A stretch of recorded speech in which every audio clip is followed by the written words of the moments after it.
The NBA trade deadline just passed on Thursday, and it's one of the most active deadlines we've seen in a very long time. You've got top-tier superstars being moved into the Western Conference. You got reunions going all over the place. D'Lo back to the Lakers, Jakob back to Toronto, Dinwiddie back to Brooklyn. Tons of guys linking back up, trying to make deep runs into the Western Conference playoffs, Eastern Conference playoffs. You got some teams consolidating assets, trying to kick the can on their season. So just want to take the time and go through a lot of these trades, kind of give you my thoughts and opinions on kind of how this shakes up for the future of the rest of the season and moving forward for a lot of these franchises. Which moves I really liked, which moves I kind of didn't understand, and some that I flat out just don't really understand at all or agree with.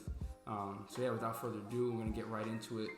Shout out to Bleacher Report for kind of consolidating all this in a good spot so I can walk through all of this and all these trades easily. So yeah, I'm going to start off with probably the biggest bang, the biggest splash of the entire trade deadline. Kevin Durant going to the Phoenix Suns. Brand new ownership, I think 11 a.m. that day. Matt Ishbia officially signs the papers. He's the new majority owner of the Phoenix Suns. 13 hours goes by. He lands Kevin Durant.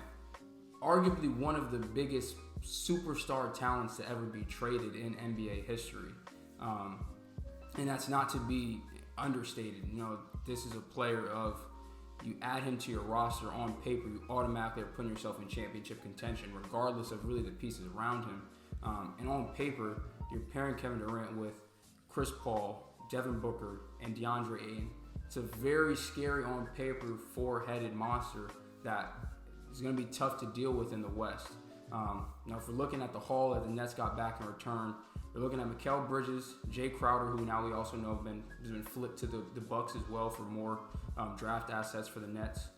Cam Johnson, and you're looking at 4 first-round completely unprotected picks, which is a huge haul, especially when you consider some of the age of the Phoenix top players. So you're looking at Chris Paul, Kevin Durant.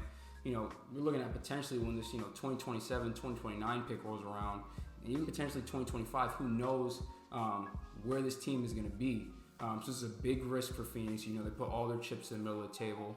And the Nets are consolidating a lot of the draft assets off of that. So obviously in a trade of a player of this caliber, people want to see stars move for stars, but it just doesn't really happen in the NBA. You know, a lot of teams are going to look to move off a star in lieu of younger talent, draft capital, things like that. So all things considered, you're getting a player, Mikal Bridges, who, again, was top 3 in Defensive Player of the Year voting last year, is going to be a perennial all-defensive guy.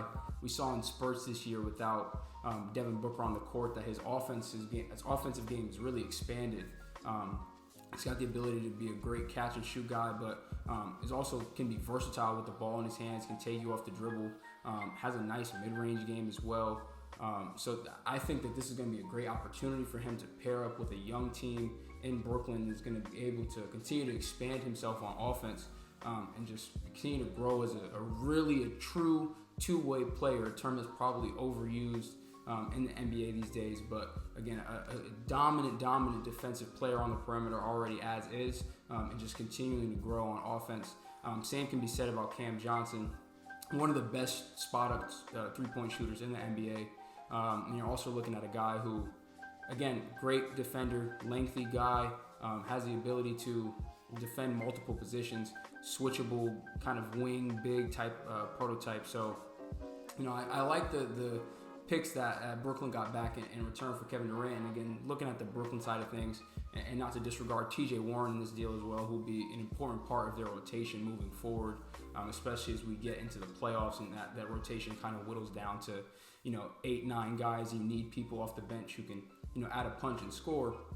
You're going to be looking at, on paper, again, Chris Paul, Devin Booker, Kevin Durant, DeAndre Ayton, and likely Torrey Craig to fill in that 3 or 4 spot.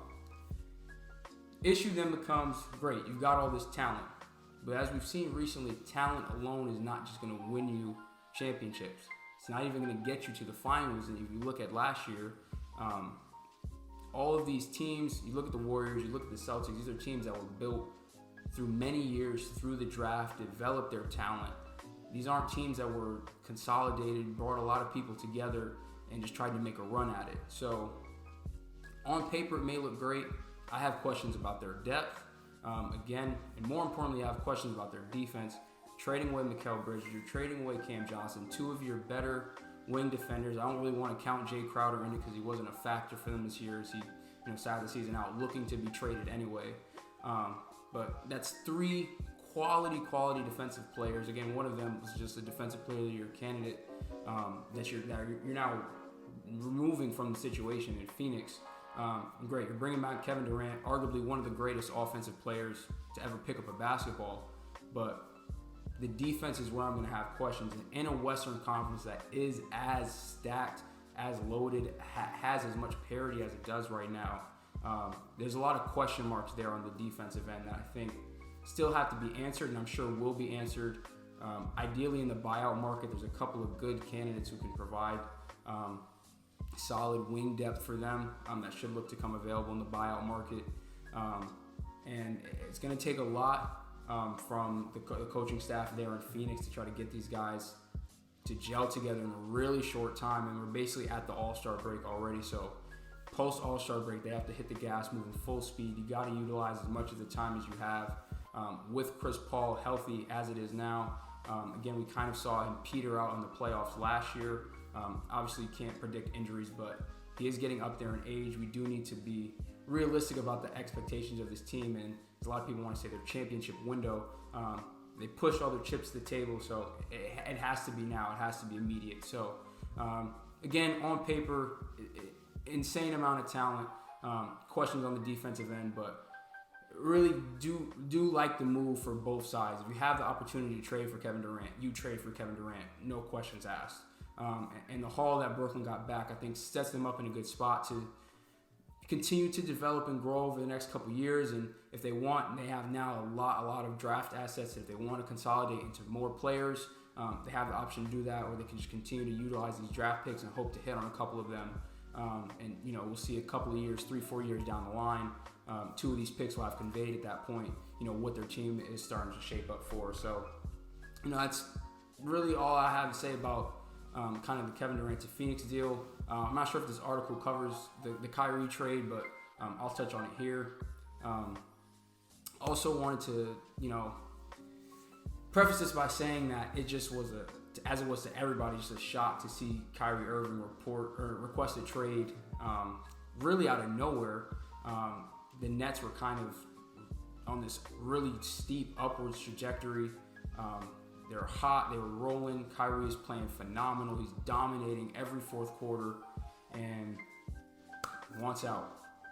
And within, it seemed like 4 or 5 days, Nets made that happen. So it seemed like that relationship, again, we already know, off the court issues, it had really been strained between the front office ownership and Kyrie and KD for that, the matter of fact there. But it seemed like that has really run its course, and they were just ready to cut ties on that entirely. So getting him into Dallas with Luka, I think, is, again, another move where on paper that might be the most talented backcourt in the NBA.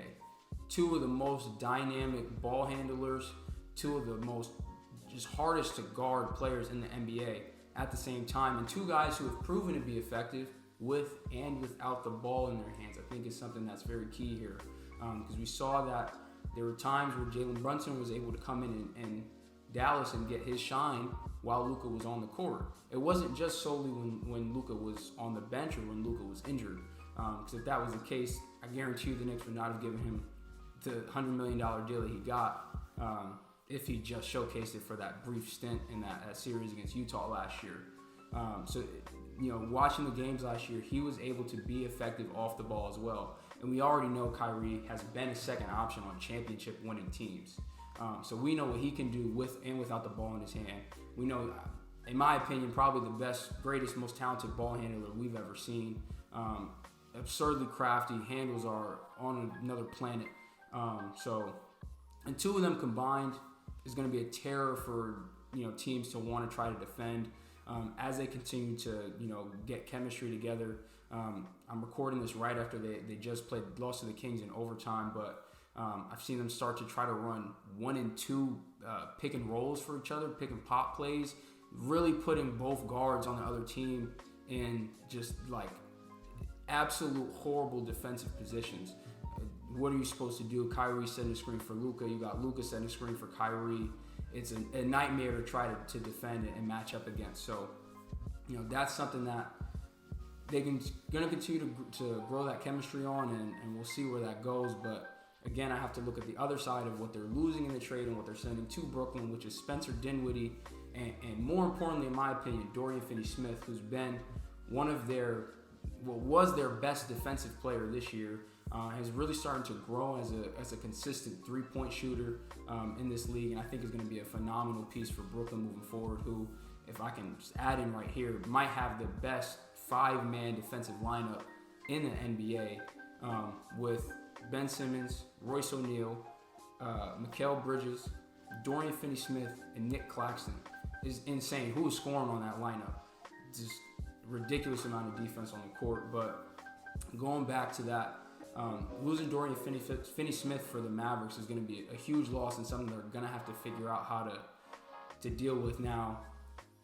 Josh Green has been on the up and up in a lot of different categories, and looking at specifically on the offensive end, he's looking to projects to also have playmaking versatility as well, but obviously we know he can be a capable shooter, can drive to the basket with authority, and is active on defense.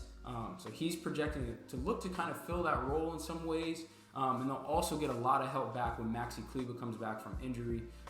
Last season, he was actually one of their better defenders, perimeter and at the rim. Just actually is a lot more serviceable than I think people give him credit for. So I think that they, less than Phoenix, although gave up one of their better defenders, will still be able to retain a good semblance of the defense that they had prior to making the deal. But again, on paper, looking at Luka and Kyrie, that's going to be something to behold just as an NBA fan, to watch the two of them in the backcourt going at it against some of these other backcourts in the Western Conference night after night. So it's going to be must-see TV. Excited to continue to watch that moving forward. Moving on to the next trade they have here in the article, another great one. Looking at D'Angelo Russell going back to the Lakers, back to where it all started. Crazy some of the players that he's been able to play with. Play with LeBron, about to play with LeBron, play with Steph, play with Kobe, play with Clay, play with Cat. He's already kind of got a crazy, starting five of teammates amassed in his relatively short NBA career. But he's going back to the Lakers. You're looking at Mike Conley ending up in Minnesota, and Westbrook moving to Utah, who we're pretty certain is going to be bought out. I've already heard that the Bulls potentially have interest in signing Westbrook, as they're still kind of looking to fill somewhat of the void that Lonzo has left with his knee injury. So more to come there. But looking specifically at the Lakers part of this deal, it's not to be understated the other role players they were able to get from Utah in this deal, which I think really makes this maybe the highest value trade in the trade deadline in terms of complete fit with the team and how much they may really move the needle for the Lakers in terms of really trying to get them out of the bottom of the Western Conference standing right now and push them through the play-in, hopefully obviously trying to get out of that play-in tournament, at least get them into the postseason cleanly. And then you have a healthy LeBron, healthy AD in the playoffs. Anyone has to be on notice, So looking here, Malik Beasley and Jared Vanderbilt. I think Jared Vanderbilt, more importantly, is going to be critical to any playoff hopes that the Lakers have, any playoff push that they may have. His versatility as a wing defender, as a shooter, lengthy defender, he's going to help fill a lot of gaps. And I see a lot of, again, as much as AD may not like to play the five, playing Vanderbilt next to Anthony Davis is going to be something that is going to create really great defensive scenarios for the Lakers to be in. So I think that's a really great pickup there. Again, Malik Beasley, we know the Lakers need spacing, they need shooting, they get another shooter there for them. Play the two, can play the three, and provide quality minutes for them off the bench, scoring, and can also handle the ball some as well. And then with D'Angelo Russell, just in terms of fit, again with Westbrook, a better shooter, better spacer, and plays at a much slower pace. So I'm interested to see how that's going to work, kind of with how the Lakers are playing right now. But in terms of pace compared to Westbrook, they're on like polar opposites. If you look at some of the advanced statistics, D'Angelo Russell is one of the slower guards in the NBA right now. But I think he'll fit in well. I think the kind of a point guard rotation between him and Dennis Schroeder is going to provide a lot of quality minutes for the Lakers. And going to really help them with a lot of what they were struggling with the fit with Westbrook, which, again, I think is less to do with Westbrook as a player and just more to do with the fit with him with this current Lakers roster. It's too much clash there with those play styles. Going to the Timberwolves side of things, they're going to be getting Nickeil Alexander-Walker and Mike Conley and a second-round pick from Memphis or Washington. That's kind of like a pick swap situation. A Utah 2025 second pick and a 2026 second-round pick. There were reports that came out that D'Angelo Russell and Rudy Gobert really had been butting heads since he had been traded there this offseason. Didn't like playing with him, didn't like passing him the ball. From games that I watched, it seemed to be somewhat evident, just lack of Rudy's involvement on offense in general. And I think the move to get Mike Conley there, in terms from a pure talent to talent perspective, you may feel like you're taking a step back. Mike Conley's a little bit older, may not have as much to provide in terms of being dynamic as a ball handler, as a playmaker, as a scorer. But in terms of fit and what we know Mike Conley and Rudy Gobert can do from their time in Utah, they were one of the most efficient pick and roll duos in the league while they were in Utah. And so that's something that's coming back to Minnesota with another dynamic wing scorer in Anthony Edwards. So almost like a little plug and play. I don't want to compare it too much, not trying to say that Anthony Edwards is like Donovan Mitchell, but we've seen that type of scenario and team composition work well for Mike Conley and Rudy Gobert. So something that they're working there on in Minnesota, and I think this is probably best for both sides. Again, it didn't seem like D'Angelo Russell was the best fit. Had a really bad start to the season.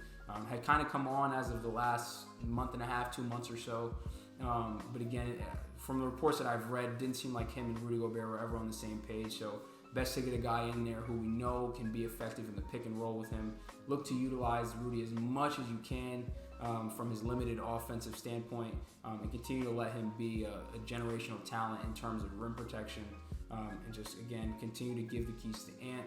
Hopefully Karl-Anthony Towns comes back soon and is healthy, and can also provide some additional scoring needed there from the forward position, and again, continue to try to get that chemistry on defense with Rudy Gobert, and hopefully they don't have to stagger their minutes or play one of them at the 5 in crunch time. So hopefully they kind of get that situation sorted out there in Minnesota.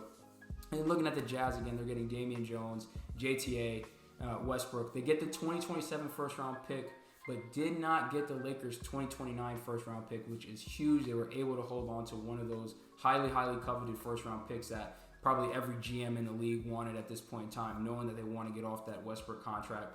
The Jazz are happy to take it on with the position that they're in, grab a first-round pick in the process, going to buy out Russ, and then, like I said, it'll likely be looking to move to sounding like most buzz I've heard right now is with the Chicago Bulls, so we'll see on that. But again, I really think this was a really good trade for all three parties involved.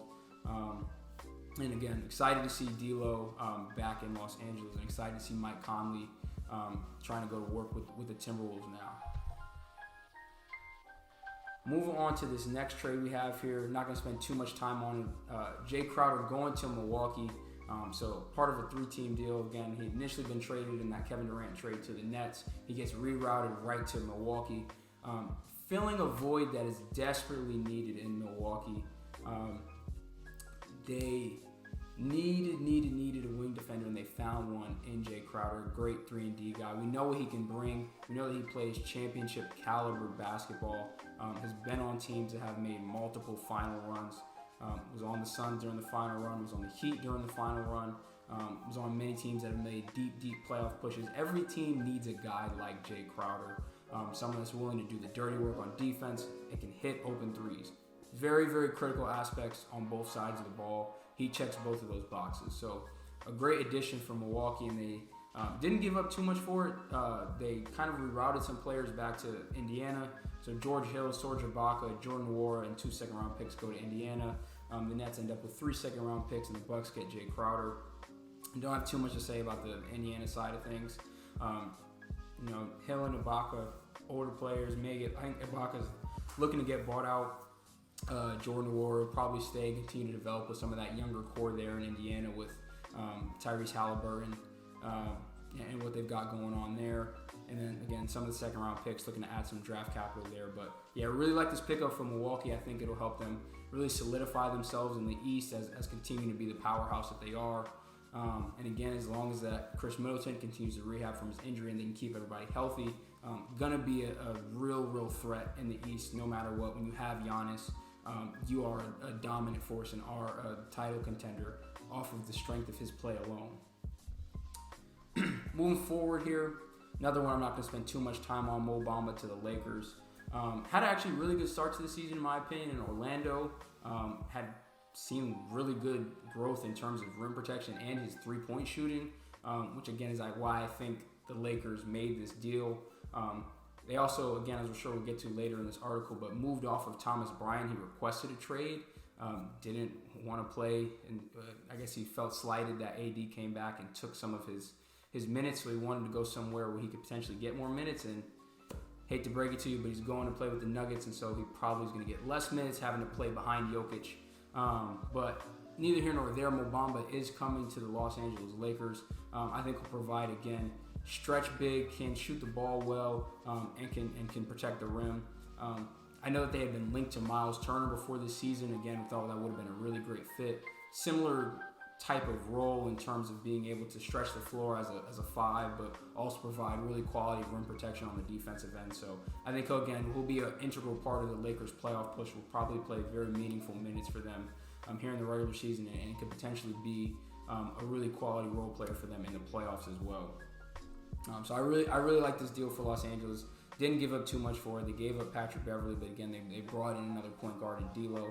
He's getting bought out by Orlando and only had to give up a second-round pick. Again, key that they are holding on to that 2029 first-round pick just for their own sake for draft capital. But if they do look to continue to move and need to make more pieces coming up in the future in the offseason or looking into next season, that's another coveted piece of draft capital and leverage that they'll have in other deals there. So I think really good trade for the Lakers. Continuing to bring in quality talent that was desperately needed and good fit for them as well. Moving on here to one of the more head-scratching trades to me. It's kind of a weird trade for the Warriors and the Blazers to make. Again, still shocked about the lack in return for Wiseman, but and shocked that the Pistons want him at a time when Jalen Duren is playing so well, playing really good basketball, and they have him and Isaiah Stewart already. The play styles of Wiseman and Jalen Duren don't seem to be able to fit together, and so why are we adding a logjam at the 5 spot there? You should be looking to continue to build around Jaden Ivey and Jalen Duren, and then obviously Cade Cunningham when he comes back. Projecting to potentially have a high draft pick here, could add another really good young piece to this core. And Detroit is really going to be cooking in terms of development here in the next couple of years. So maybe it's just a play where they think his upside could really be of that level and talent. But again, just seems weird when you already have Jalen playing at the level that he is, and it feels like this is a move that could potentially stunt that growth. But hopeful that they can figure something out there and that we at least get to see James Wiseman playing meaningful minutes, give him time to develop and start to, really see what he could be at the NBA level. So, little head scratching there. Another one that shocked me, more so in terms of the return the Nuggets got. 2 second-round picks for Bones Highland. Young, punchy scorer off the bench for them. Had really kind of fallen out of Mike Malone's good graces there in Denver. Struggled with rotations. They had, I guess, some off-court issues, and they butted heads a bit. So, seemed like that relationship also may have run its course. But 2 seconds for Bones Highland seems low in terms of value. Maybe that's just, me as an NBA fan, not being on par with where other GMs are valuing some of these types of players. But Bones Highland is buckets. He can give any team buckets. So why is it that doesn't seem to be, 2 second round picks doesn't seem like equal value for what Bones Highland can bring to your team? So to me, it looks like the Clippers kind of got a steal here, have a player that it has proven himself over and over again to, be that kind of microwave guy and come off the bench and get hot and turn a game like that. So it just seems like really bad return for the Nuggets. And a player that, when he was playing with them, fit really well, played well with Jokic on the floor, could be that offensive presence that was needed when Jokic came off of the floor, which may be even more critical. I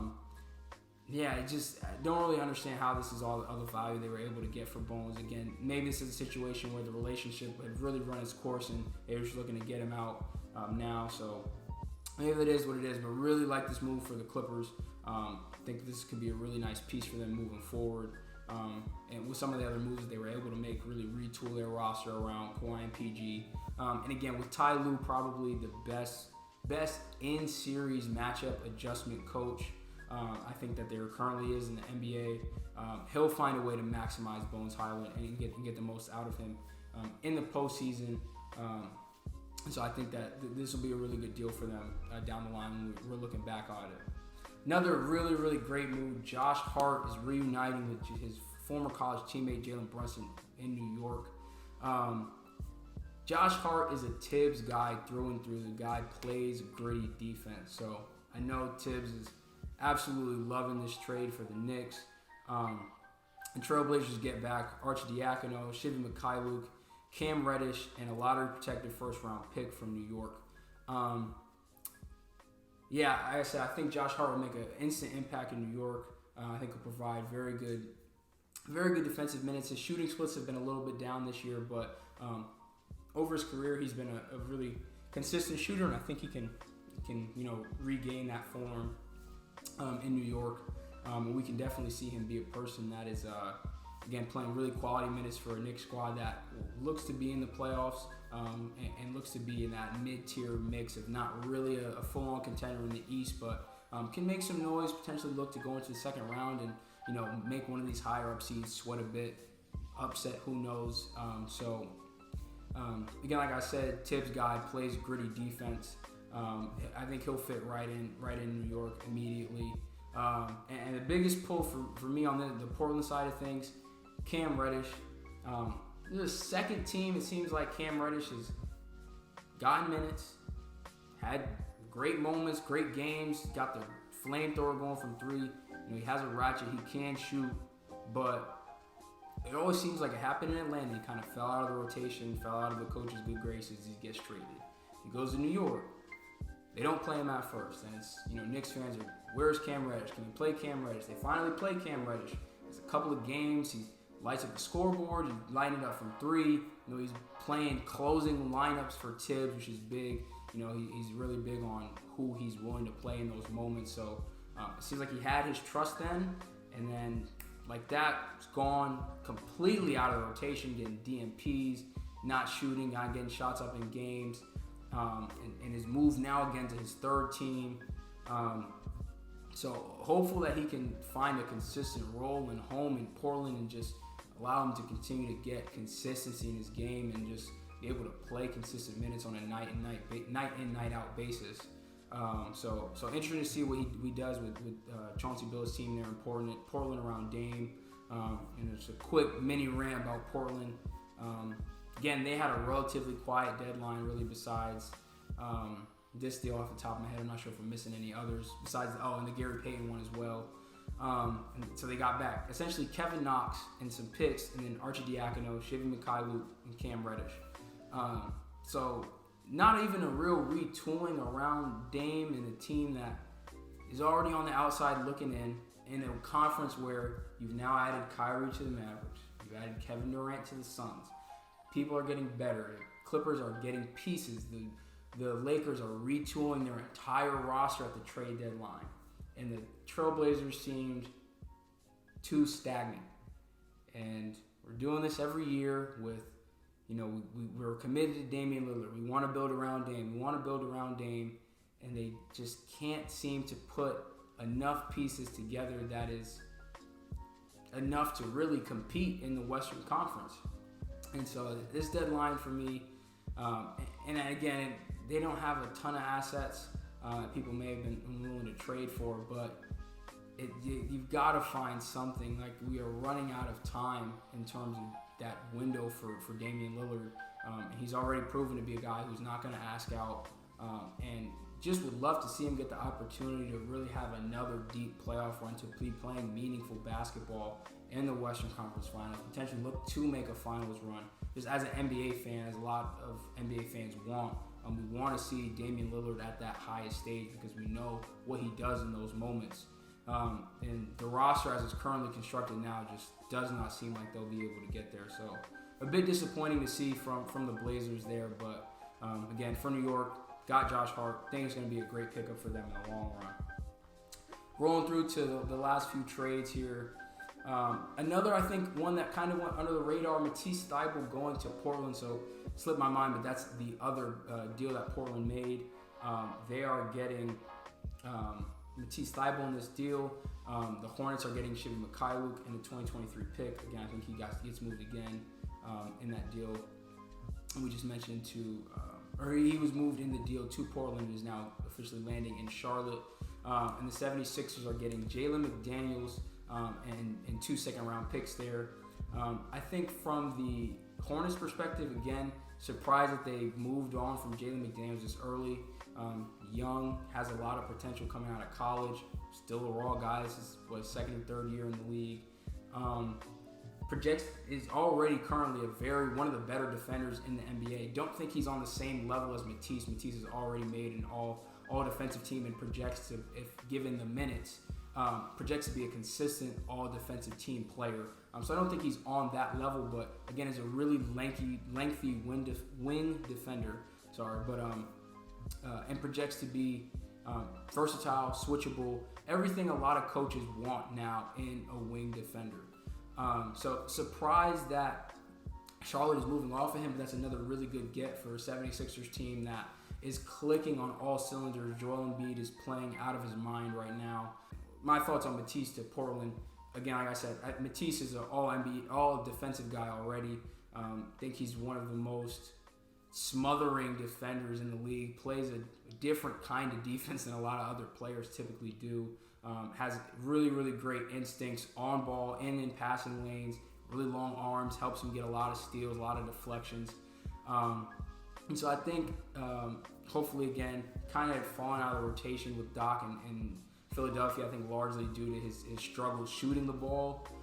So hopefully, again, Chauncey Billups can find a way to get him minutes there in Portland and utilize his defensive skill set and continue to allow him to grow as a shooter. But yeah, again, like this pickup for Portland, I'm a big Matisse Thybulle fan. So the last trade we got here, Mike Muscala going to Boston. Boston having a relatively quiet deadline, as they didn't really need to make too many trades, and I think that's a good spot to be in, and good that they didn't feel the need to have to try to go out there and make a ton of small moves and change anything that doesn't need to be touched. They played the Sixers on national TV recently.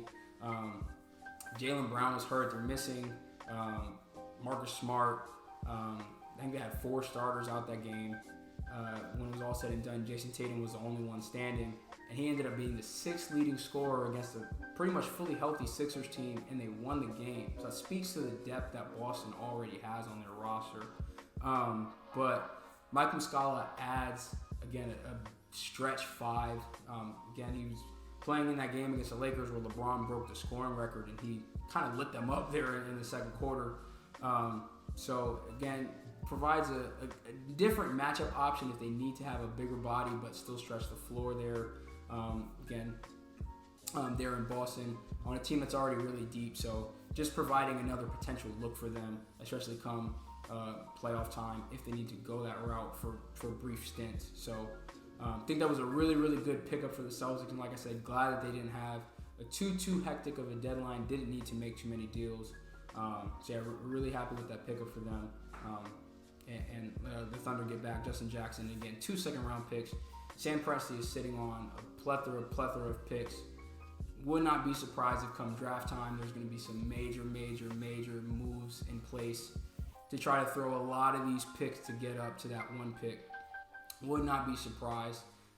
They've been sitting on them for a couple of years now, and they're going to start conveying, or they're going to consolidate them into a big deal. So be on the lookout there for that. But yeah, that's kind of my thoughts around the 2023 NBA trade deadline. Gave it a couple days to marinate and think about some of these things with, like I said, some stuff still up in the air with like Gary Payton and that entire deal kind of having still been up in the air in terms of if it was going to go through, with some issues with his physical. A couple of people on the buyout market, Terrence Ross, Reggie Jackson, Russell Westbrook. But I thought this was, again, a really exciting deadline. If you were keeping up with Twitter at all during the day or following the headlines, it felt like every other minute, especially within the last 2 or 3 hours, there was trades going off left and right. Woj is tweeting, Shams is tweeting. It was absolutely hectic. So these are kind of my thoughts for the trade deadline. Gonna be looking to bring more just general NBA content. Don't really have a cadence yet in terms of what that's going to be, but just excited to continue to kind of cover what I'm seeing in the NBA and share some of my thoughts with you all. But yeah, appreciate you watching. Feel free to like, comment, subscribe. Tell me what your thoughts are below. Let me know what you think about some of these trades and kind of where this puts each of these teams in the standings moving forward. If you feel like anyone really pushed the needle, if people were too passive at the trade deadline and kind of missed an opportunity to make a big move, go all in the way Phoenix did, or if people made the right move, kind of like Boston, and being rather quiet. Appreciate you for taking the time watching this video, and I'm out.